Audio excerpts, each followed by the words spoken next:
Hello everyone, welcome back on my YouTube channel Simran oil. So guys, आज मैं आपको बताने वाली हूँ एक्सटेंड अग्री और डिसएग्री का टेम्पलेट्स प्लस इसका सैम्पल आंसर। अगर आपको कोई भी एक्सटेंड कैसे आता है तो आपने किस तरीके से उसको लिखना है ताकि आपका स्कोर है बहुत अच्छा है। सो इससे पहले मैंने आप लोगों के साथ बहुत सारे टेम्पलेट्स है वो डिस्कस किए हुए हैं, आप उनको ज़रूर चेकआउट करना और आपका जो एग्ज़ाम है वो फर्स्ट अटैम्प्ट में क्लियर हो जाएगा।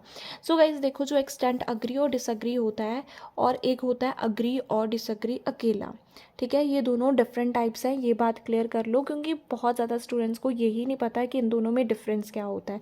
सो जिसके आगे एक्सटेंट लिखा होता है ना, वो हमेशा लिखा जाता है 70-30। 70-30 का मतलब होता है कि इसमें हमारे 3 बीपी बनते हैं, ये चीज़ का आपने ध्यान रखना है। सो गाइस, अगर आप लोग ऑनलाइन क्लासेस में इंटरेस्टेड है तो गिवन नंबर के ऊपर टेक्स्ट करके क्लासेस को भी ज्वाइन कर सकते हैं, सिंगल मॉड्यूल को भी ज्वाइन कर सकते हैं, ठीक है। इसमें 3 बीपी बनेंगे। अब मेन बात समझने की इसमें क्या होगी कि BP1 में क्या आएगा, BP2 में क्या आएगा और BP3 में क्या लिखना है हमने। अब उस चीज़ को समझने के लिए सबसे पहले हमें स्ट्रक्चर समझना ज़रूरी है, ठीक है। तो पहले मैं आपको स्ट्रक्चर बताती हूँ इसका। टास्क 2 में इंट्रो बनानी है, इंट्रो में हमने करना है रीफ्रेज प्लस थीसिस लाइन को मेंशन करना है। फिर उसके बाद हमारा आता है BP1। BP1 में क्या जाएगा, हमारा आइडिया जाएगा, हमने इस आइडिया को एक्सप्लेन करना है और रिजल्ट निकालना है। उसके बाद हमारा जाता है BP2, जिसमें हमने क्या करना होता है, आइडिया देना है, फिर उस आइडिया को एक्सप्लेन करना है, उसकी एग्जांपल देनी है, उसका रिजल्ट निकालना है। उसके बाद हमारा जाता है BP3। BP3 में क्या करना होता है, आइडिया जाएगा, उस आइडिया को हमने एक्सप्लेन करना है, उस आइडिया की एग्जांपल जाएगी और रिजल्ट जाएगा। फिर हमारी लास्ट में आती है कंक्लूजन। कंक्लूजन में हमने क्या करना होता है, ऑल्दो के बाद हमने लिखना होता है BP1 का आइडिया, ठीक है, और कॉमा के बाद हमने लिखना होता है I believe that. I believe that के बाद BP2 प्लस BP3 का आइडिया। सो ये इसका फुल स्ट्रक्चर। अब समझो क्या करना है इसमें। अगर आप थीसिस में अग्री हैं, ठीक है, अगर आपने थीसिस में बोल दिया कि मैं इस क्वेश्चन से अग्री हूँ तो आपका BP1 बनेगा डिसअग्री का, ठीक है। मतलब सिंपल सी बात है कि जो हमारा BP1 होता है ना, वो थीसिस से हमेशा ऑपोजिट बनता है, तो इसमें हमने लिखना है ऑपोजिट, ठीक है, हमेशा ऑपोजिट बनेगा। अगर आप यहाँ पे अग्री हो तो ये डिसअग्री का बन जाएगा, अगर आप यहाँ पे डिसअग्री हो तो ये हमारा अग्री का बन जाएगा, ठीक है। हमेशा मतलब ऑपोजिट बात होगी, हमारा जो BP1 होगा उसमें जो बात आपने थीसिस में की है, सपोज दैट आप थीसिस में अग्री हो, जो बात अपने थीसिस में की होगी वो जाएगी हमारी BP2 में और BP3 में। अब इस क्वेश्चन के अकॉर्डिंग मैं क्या हूँ, अग्री हूँ, तो BP2 में अग्री जाएगा और BP3 में अग्री जाएगा, ठीक है। तो BP1 मेरा डिसअग्री का बनेगा, ये चीज़ अपने ध्यान में रखनी है, ठीक है। जो आइडिया आपने यहाँ पे लिखा होगा, ठीक है, वो आपने कहाँ पे लिखना है, ऑल्दो के बाद, ठीक। जो आइडिया आपने यहाँ पे और यहाँ पे लिखा होगा वो आप लिखोगे आई बिलीव दैट के बाद, आई बिलीव दैट के बाद लिखोगे। अब ये मैं आपको करके बताती हूँ, फिर आपको ज़्यादा अच्छे से समझ में आएगा। सिर्फ अपने माइंड में इतनी बात रखनी है कि जो हमारा BP1 होता है वो थीसिस से ऑपोजिट होता है और थीसिस की बात BP2 और BP3 में जाएगी, दैट्स इट। अब ये क्वेश्चन क्या बोला, these days people do not go out for live performance और concert and they like to enjoy watching these on computer extend, do you agree और डिसअग्री। कि आजकल के जो लोग हैं ना, वो लाइव परफॉर्मेंस और कंसर्ट देखने के लिए नहीं जाते हैं, वो उनको देखते हैं लैपटॉप्स और कंप्यूटर्स के ऊपर। आप इससे किस हद तक अग्री हैं या फिर डिसअग्री हैं। अगर आप बोलते हैं कि आजकल के लोग हैं वो कंप्यूटर्स और लैपटॉप्स के थ्रू देखते हैं तो आप अग्री साइड जाओगे, ठीक है। अगर आप बोलते हैं कि नहीं वो तो लाइव ही देखना पसंद करते हैं तो आप डिसअग्री साइड जाओगे। जिस साइड के आइडियाज़ आपके पास ज़्यादा हैं वो चीज़ आपने थीसिस में लिखनी है। अब देखते हैं इस क्वेश्चन के अकॉर्डिंग मैं कौन सी साइड गई हूँ। सबसे पहले तो मैंने इंट्रोडक्शन आनी है, जो वर्ड का मेरे को मीनिंग आता है, सिनोनिम आता है, वो मैं लिख दूंगी, जिसका नहीं आता वो सेम का सेम लिख देंगे। यहाँ पे आप देख सकते हैं मैंने आपको बताया हुआ है कि जब भी हमने राइटिंग टास्क 2 को शुरू करना है तो हमने यहाँ से ही करना है। इट इज़ कंसीडर्ड दैट, ये बात मानी जाती है इन दिस मॉडर्न एरा, आजकल के एरा में, मोस्ट ऑफ द इंडिजीनियस का मतलब होता है पीपल, कि आजकल के जो लोग हैं कि मच सिंगल आउट प्रेफर करते हैं वो टेक्निकल गैजेट्स, कंप्यूटर्स और लैपटॉप की जगह पर मैंने क्या बोल दिया, टेक्निकल गैजेट्स को प्रेफर करते हैं in order to watch live events. Live performance को क्या बोल दिया, लाइव इवेंट्स। लाइव इवेंट्स को देखने के लिए वो कंप्यूटर्स और लैपटॉप्स को प्रेफर करते हैं इंस्टेड ऑफ गोइंग आउटसाइड, बाहर जाने की बजाय वो इनको गैजेट्स के ऊपर देखते हैं. I largely agree with this sad notion because it's not only save their time but also money. क्यों मैं इससे बिल्कुल अग्री हूँ, मैं इससे सहमत हूँ, क्योंकि इससे उनका क्या बचता है, टाइम और मनी. अगर आप अग्री हो तो आपने थीसिस में ही रीज़न बताना है कि आप क्यों अग्री हैं. अगर आप डिसअग्री है तब भी आपको रीज़न थीसिस में बताना पड़ेगा, ये बात श्योर है. आप देखो यहाँ पे मैंने बोला कि हाँ मैं इससे अग्री हूँ कि वो कंप्यूटर्स और लैपटॉप्स के ऊपर देखते हैं, क्योंकि एक उनका टाइम बचता है और एक उनका पैसा बचता है. और जो हमने बात थीसिस में की होती है वो कहाँ पे जाएगी, हमारा BP2 में और BP3 में जाएगी.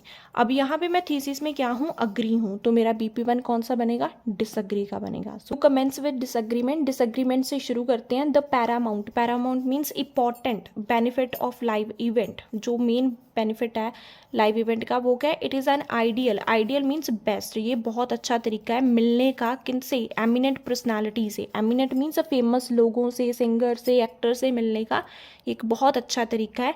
As well as masses can rejuvenate their mood. Rejuvenate means freshen up, और लोग वहाँ पे लाइव देखकर अपने मूड को अच्छा कर सकते हैं. BP1 में मैंने यही बात करनी थी कि उनको लाइव ही जाकर देखना चाहिए, तो मैंने बोला कि उनको लाइव देखना चाहिए क्योंकि ये बहुत अच्छा तरीका है फेमस लोगों के साथ मिलने का और अपने मूड को अच्छा करने का. रिजुविनेट मीन्स अच्छा करने का. अब इस चीज़ को एक्सप्लेन करना है. एक्सप्लेन करने के लिए कनेक्टर सिंपल रखा मैंने to explain it. When people visit on these occasion, concert में जाते हैं, then they can get chance to ameliorate their mood. तो उससे क्या, उनका मूड, अमिलियोरेट मीन्स इम्प्रूव हो जाता है स्ट्रेस से. Along with they can take whether autographs और पिक्चर्स विद रिनाउंड सेलिब्रिटीज़. और वो जो फेमस पर्सन है उनके साथ पिक्चर्स और ऑटोग्राफ्स उनका ले सकते हैं. Renowned means famous. Thus it is an decent way to enjoy their life. So ये क्या है, डिसेंट मीन्स बहुत अच्छा तरीका है अपनी लाइफ को इन्जॉय करने का. तो BP1 में मैं डिसअग्री थी कि उनको लाइव ही जाकर देखना चाहिए, कंप्यूटर में नहीं देखना चाहिए. तो मैंने बता दिया कि उनको लाइव जाकर देखना चाहिए क्योंकि वो मिल सकते हैं, उनके साथ अपने मूड को अच्छा कर सकते हैं. फिर उसी चीज़ को मैंने एक्सप्लेन किया, वहाँ पे उनके साथ ऑटोग्राफ्स, पिक्चर्स वगैरह वो ले सकते हैं और अपने मूड को भी वहाँ पर जाकर अच्छा कर सकते हैं. अब जो बात मैंने थीसिस में की थी वो BP2 और BP3 में जाएगी ना. सो यहाँ पे आप देखो BP2 में मैंने अग्रीमेंट की बात किया क्योंकि मैं थीसिस में क्या थी, अग्री थी. तो यहाँ पे देखो मूविंग टुवर्ड्स अग्रीमेंट, की अग्रीमेंट की तरफ मूव करते हैं. There are multifarious. Multifarious means बहुत सारे रीज़न है इसके पीछे कि मैं क्यों अग्री साइड गई हूँ. द प्रोमिनेंट वन, लेकिन जो इंपॉर्टेंट है, इट सेव देयर मनी. लोगों का पैसा बचता है. अगर वो कंप्यूटर और लैपटॉप से देखते हैं तो उनका पैसा बचता है. अब यही चीज़ मैंने एग्जामिनर को समझानी है, अभी पैसा बचता कैसे है उनका.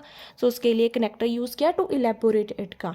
If multitudes, multitudes means people, अगर लोग हैं अटेंड करते हैं लाइव कंसर्ट को, देन दे हैव टू पे high price for ticket. Ticket के लिए बहुत पैसा लगता है भाई. And also indulge transportation charges. Indulge means include, और आने जाने का खर्चा भी उनको पड़ जाता है. However by watching live streaming then they can search their saving because online events neither entail traveling cost nor ticket price.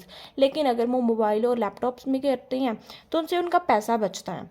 क्यों, क्योंकि ना तो आने जाने का खर्चा पड़ता है उनको, ना ही टिकट खरीदनी पड़ती है. तो पैसा क्या उनका बचता है. इसी वजह से वो किसको प्रेफर करते हैं, फिर ऑनलाइन देखना ही बेटर समझते हैं. अब इसके साथ रिलेटेड एग्जांपल होगी. मैंने बताया पैसा बचता है, फिर उस चीज़ को बताया भी पैसा बचता कैसे. अब इसके साथ रिलेटेड एग्जाम्पल देखते हैं.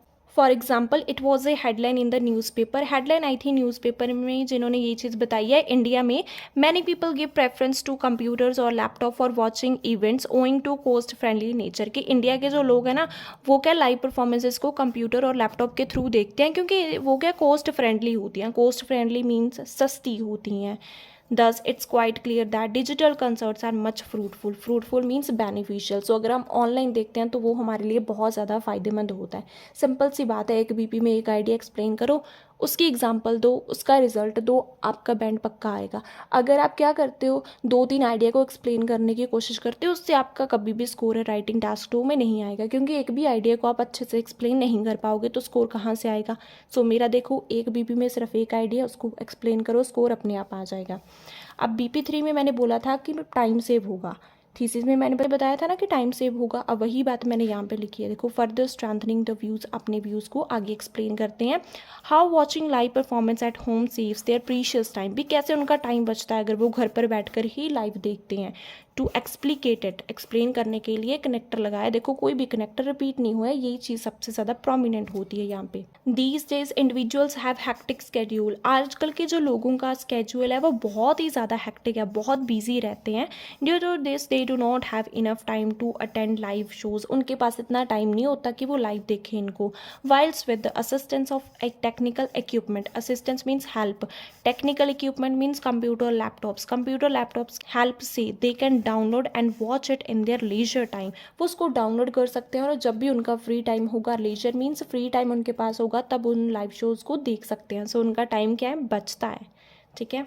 For instance a survey was conducted in Canada, Canada में एक सर्वे हुआ था। क्या चीज़ बताइए कि जो कनाडा के लोग हैं ना, they love to watch live concert online as it saves their valuable time, कि कनाडा के जो लोग हैं वो लाइव शोज़ को ऑनलाइन ही देखते हैं क्योंकि इससे उनका टाइम बचता है। ठीक है। Therefore it's prove that it is worthwhile for workaholic public, workaholic मतलब जो पर्सन काम करते हैं ना उनके लिए तो बहुत वर्थवाइल है। वर्थवाइल मीन्स बेनिफिट ऑनलाइन देखना। सो मेरा आइडिया क्या था, टाइम बचता है, बताया कैसे बचता है। मैंने बोला आजकल इतना टाइम नहीं होता उनके पास कि वो वहाँ पे जाकर देखेंगे, तो वो क्या करते हैं, इसको डाउनलोड करके रख लेते हैं, फ्री टाइम में देख लेते हैं। उसके साथ रिलेटेड एग्जाम्पल, उसका रिजल्ट। अब कंक्लूजन देखो, कंक्लूजन में क्या करना है, ऑल दो के बाद BP1 में जो मैंने आइडिया लिखा था वो लिखना है, कॉमा के बाद BP2 और BP3 का आइडिया लिखना है। अब देखो कंक्लूजन के लिए सिंपल सा कनेक्टर मैंने रखा, to conclude it, although just because of live shows they can meet with the famous person, along with they can remove their outreach means stress। so इतनी बात मैंने BP1 में की थी कि अगर वो लाइव देखते हैं तो वो अपने फेमस पर्सन के साथ मिल सकते हैं और वो अपने मूड को अच्छा कर सकते हैं स्ट्रेस से। But comma means But I believe that enjoying live events at home is useful. It is economical in nature and indigenous. उसको वॉच कर सकते हैं स्पेयर टाइम में, even if they reside any corner of the world. तो मुझे लगता है कि अगर वो घर पे देखते हैं तो वो सस्ता होता है, इकोनॉमिकल मीन्स सस्ता होता है, और वो अपने फ्री टाइम में, स्पेयर मीन्स फ्री टाइम में उसको देख सकते हैं, चाहे फिर वो दुनिया के किसी भी कॉर्नर में रहते हैं। ये बात BP2 में हुई थी और ये बात मैंने BP3 में की थी। कोई भी फालतू टॉक हमने कंक्लूजन में नहीं करनी होती। जो आइडिया हमने BP1 में लिखा होगा वो ऑल दो के बाद आएगा, कॉमा के बाद BP2 और BP3 का आइडिया आएगा। आई होप गाइस आपको समझ में आया होगा। अगर समझ में आया तो चैनल को ज़रूर सब्सक्राइब करना। Thank you so much for watching Simran IELTS.